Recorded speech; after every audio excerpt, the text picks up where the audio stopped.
4 years, thousands of assignments, and one big reality check. Here's my honest SRM CSE experience.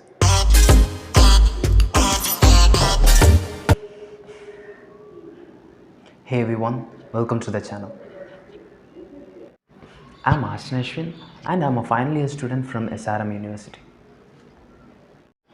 I'll be graduating next month with a BTech in Computer Science degree and I'm originated from Kattankulattur main campus. Today I'm going to share my honest, no filter review of the BTech CSE course at SRM from the 2021 to 2025 batch. A quick disclaimer for those people who are watching this video is that this whole video is basically from my own experience, my own personal experience from SRM University as a CSE student from main campus. Highlight that word, main campus. And by the way, it's not sponsored. It's a real personal review. So number one, let's talk about how can someone enter into SRM University for any particular engineering courses.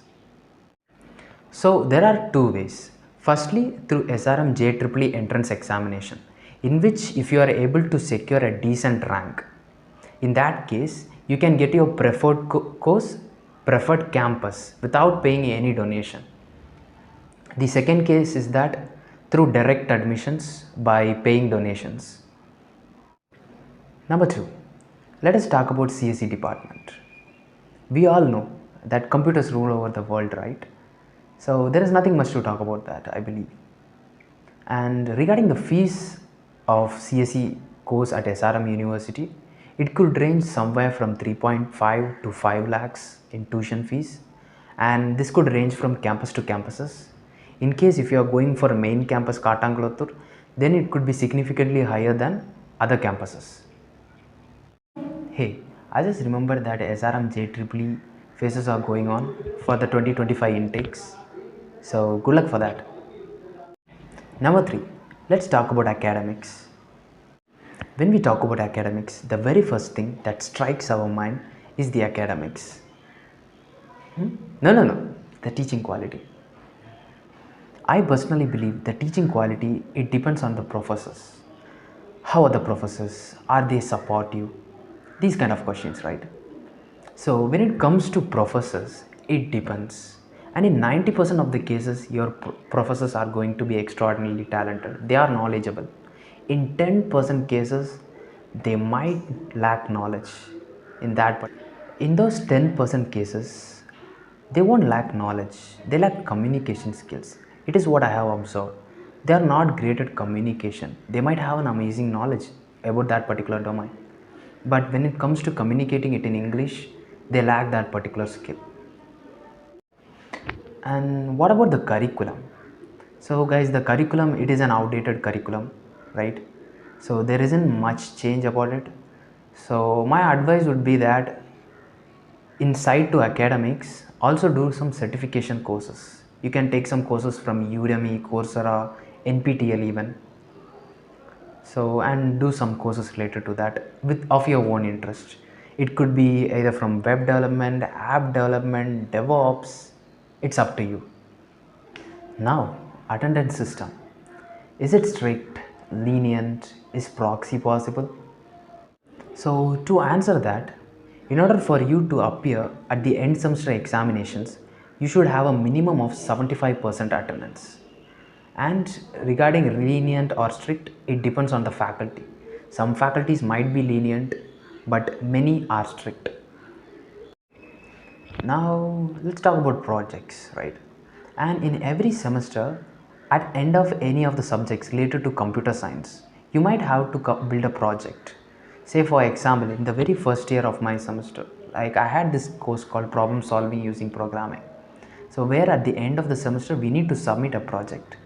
And these cases too, it depends on the faculty. If they are too well versed in the topic, they might look for perfection. And in most cases, it's about just submission.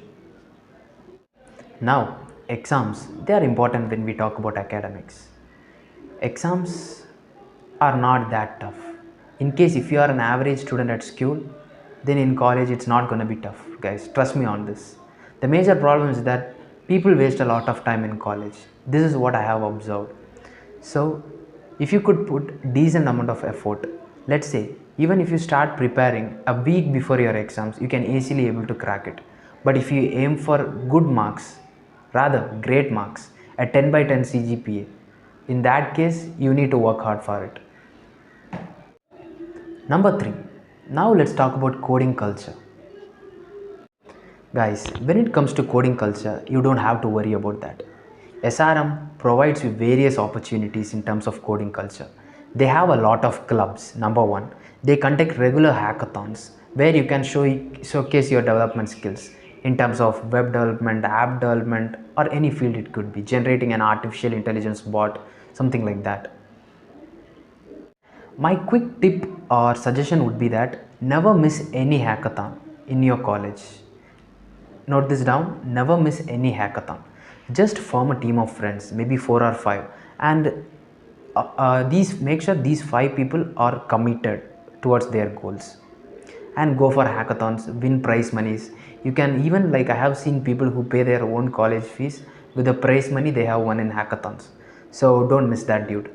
Your college life is not only about academics, it's about doing extracurricular as well. Remember that. Number 5, the most important thing, placements. Let's talk about it. I believe SRM personally strives for placement. They make sure that all of their students are being placed. Some top companies that do visit our campus include Amazon, BNY Mellon, Microsoft, and much more. And when we talk about service-based companies, it includes Infosys, TCS, Cognizant, Capgemini. A lot of companies do visit us. So if you are an average person, you will definitely get placed. No worries about that. But if you are aiming for higher packages, more than 20 LPA, 30 LPA, in that case, you need to go beyond academics. That's my advice to you. Now, going beyond academics, what do I mean by that? If you only stick on academics, you are not going anywhere, folks. Trust me. You will get placed in an average package like 4 to 5 package. In case if you are aiming for super dream packages like 15 LPA, 20 LPA, in that case what you need to do is focus on coding. That is where the 80% of the game happens, and then the 20% includes your own projects that you work on. Maybe you might have built that on hackathon and some certain situations, so that do also matters.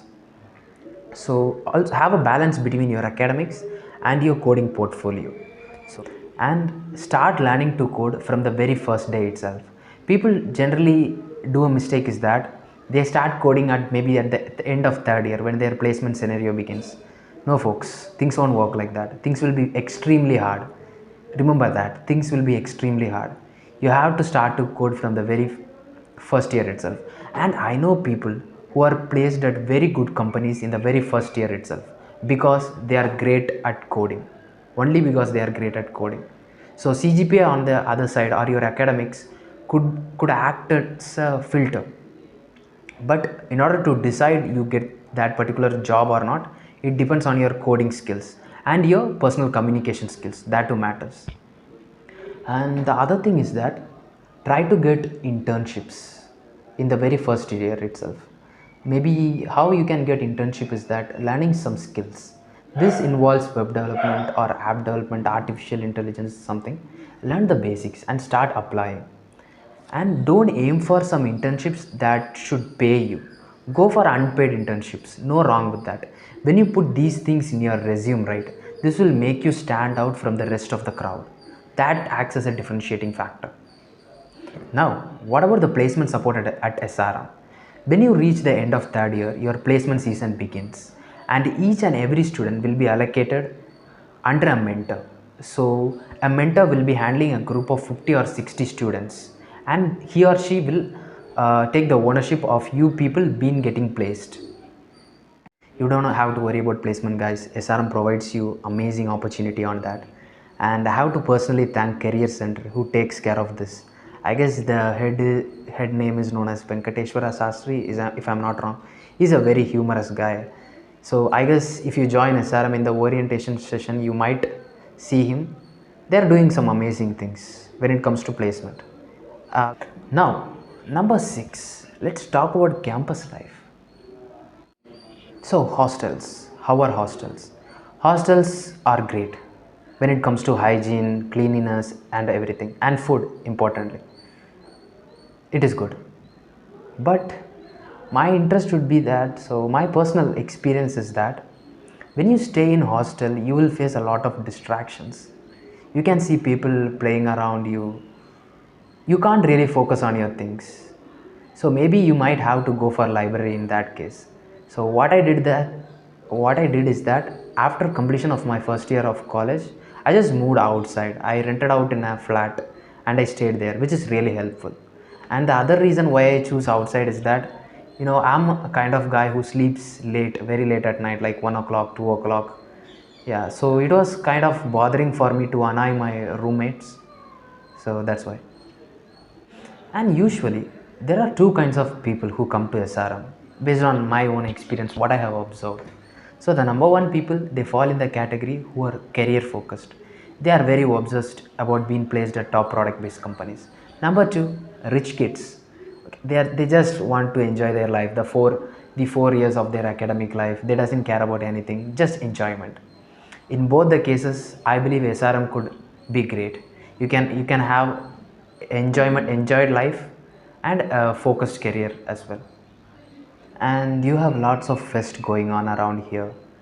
I think every 6 months they have some fest going on, or maybe even every month they have. So everything will be happening in front of Tech Park. And my advice would be that have a balance when it comes to entertainment and studies. Don't only focus on entertainment and don't only focus on studies. Create memories, folks. You won't get these 3 years, sorry, 3 or 4 years back. So remember that as well. And when it comes to facilities, whether it could be canteen, labs, Wi-Fi, everything is great. So no negative review on that. Number 7. Let's discuss the pros and cons of SRM. Let's begin with pros. So number one pro is that you don't have much restriction in dress code. I guess when it comes to boys, you should not wear a rounded neck t-shirt. It should have collars. And other than that, you should not wear baggy jeans with many pockets. So that's a restriction. And in terms of female, I believe you should not wear some awkward clothes, which yeah, not gonna get into that controversy. And the second pro is that you are allowed to interact with boys or girls. No gender restriction in that. I have seen some colleges, they have these restrictions.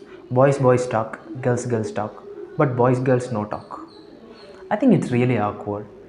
When you enter into the work environment, there you will be having lot of people with who is male and who is female. So having no female interaction during your college days might make you struggle during your job times. And the third most important pro is that you have amazing placements, guys. So you don't have to worry about that. Just put in your efforts and things will come to you. Now let us talk about cons. So the number one con I believe is that you have a lot of distractions at SRM, is what I personally believe. But it's up to you to choose distraction or not. Number two con that I have is SRM is a bit crowded. So yeah, I think we have covered almost every topic. Now let's come to the most important part, personal advice. Now, if you are someone who is serious about placements, in that case, here is what you should do. Number one, start coding in the very first day itself. Number two, don't miss even a single hackathon and you make sure that you have a team of friends to participate in it. Give more importance to academic subjects that involves computer science in it. For example, operating system, DBMS, computer networks, etc. Number 4 is be comfortable with communicating in English. Communicating in regional language doesn't help, whether it could be any language. So you should be able to communicate in English. And number 5, it's an interesting thing, folks. Leadership quality. Take ownership of something, and this could help you a lot. Don't wait for opportunities, create opportunities. Now, if you're coming for a fun campus life, I don't think you don't have to worry about anything. Just start your preparation a week before your exam, and that would help. That's it. And make sure you maintain 75% attendance as well. And wait, we are not ending this video. So folks, I believe I have covered almost every topics that I have prepared. So I might miss out on some topics, or you might have some questions. Please feel free to drop that in the comments. And I will share you my LinkedIn profile and maybe my WhatsApp number as well. You can text me over there in case if you have any queries related to this. And thank you so much for watching this video. Do like if you like this video, or unlike if you don't find this video to be useful. Yeah, and sure, I believe this could help you in some way or the other. So see you soon in some other video. And I end this video with a quote: great things take time, and in order to make something great, you have to start first. Cheers.